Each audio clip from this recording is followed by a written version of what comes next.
conferences because you enlighten all of us with your wisdom and vision when it comes to technology and innovation. Mr. Sundar, your take on how technology is playing a vital role in improving the public health landscape, especially beyond the pandemic, and what can be the way forward? Your take on that, Mr. Sundar. Uh, APAC, thank you once again for giving us this opportunity to articulate on the interface of technology with healthcare. Our initial journey with healthcare via information technology, we could trace it back to the electronic services delivery in MiSeva, which we were doing a few years back. Of course, we are still doing this project. There we have a special component called the Sadaram. The Sadaram project, where our objective was to facilitate access of specialist care to the rural population. While designing this, the overriding goal was inclusivity, because research, even today as I am speaking to you, tells us that over 44% of our population in Andhra Pradesh are not having access to smartphone, cell phone, or any of the digital means through which many of our other population are enjoying the benefits. And health, of course, pervades all. So it was with this objective that we provided slot facilities on request to the rural populations through our MiSeva centers. Now, MiSeva centers, there are about 6,000 to 6,500 spread across the landscape of Andhra Pradesh, with at least 65% of them conglomerated in urban areas. That means around 35% are catering to the rural population, and we have MiSeva centers in certain rural density-heavy pockets. Mind you, even then, we had not reached out to the actual masses who really require proper and timely health care. And in this journey, what we did, we used simple technologies in Java, simple technologies, building databases in MongoDB. All we did was, we on request from a rural citizen that he needed some kind of a service, some kind of a access. Maybe it could be a consultation for diabetes, a consultation for eye. Majority of the problems are related to eye, gastrointestinal issues. We gave them 3 or 4 slots electronically through which they can book and have a direct access to the district hospital at the center. That means he books a slot electronically for a specialist consultation that will be free of cost in any of the government hospitals that is near to his habitation or her habitation.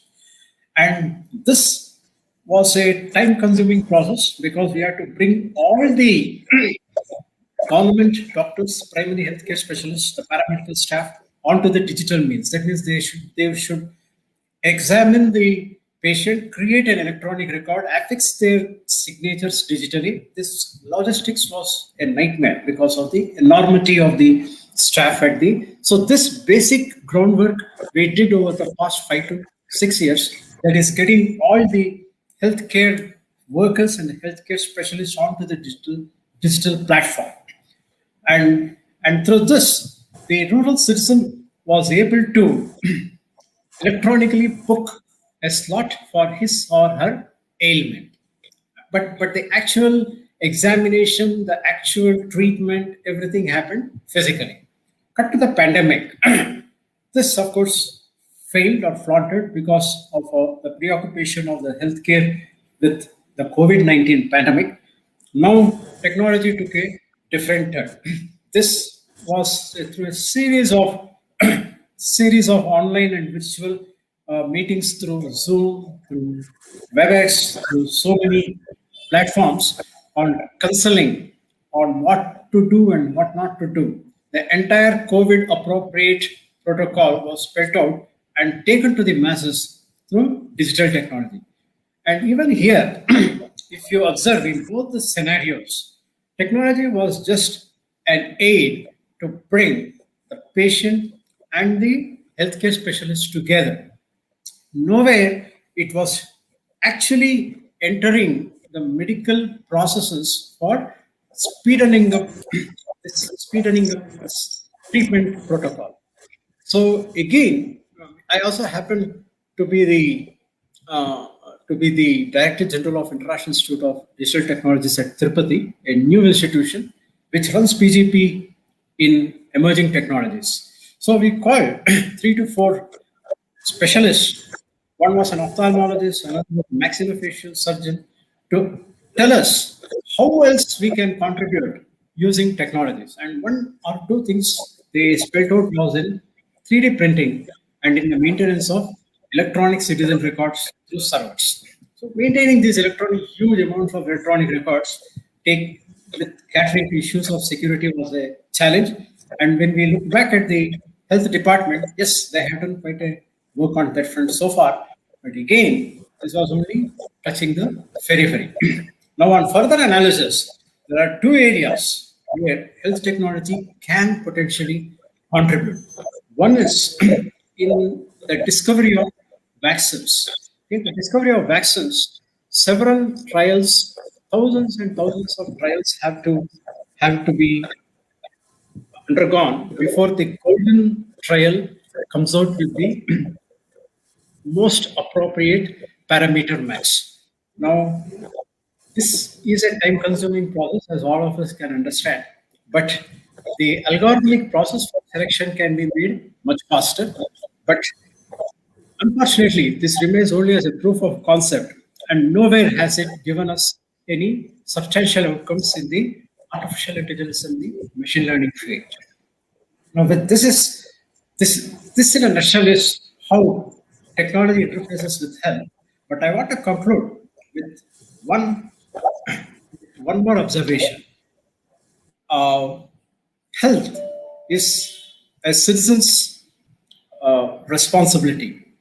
What stops us from going for a jog or going for a swim and take care of our health? Why should we depend on government for everything? Diabetes, government is a culprit. Obesity, government is a culprit. BP, government is a culprit. Why? Why is the citizen? Why are the common man always blaming the government for things that they can take in their own? If you are lazy, if you can't spare 1 hour in a day to dress yourself, to go out and sweat in the sun or enjoy the health benefits in water, then what health are you talking about? Whom are you blaming? These are the questions I just want to throw open to this audience while also highlighting the limitations of technology in the health sector. Thank you.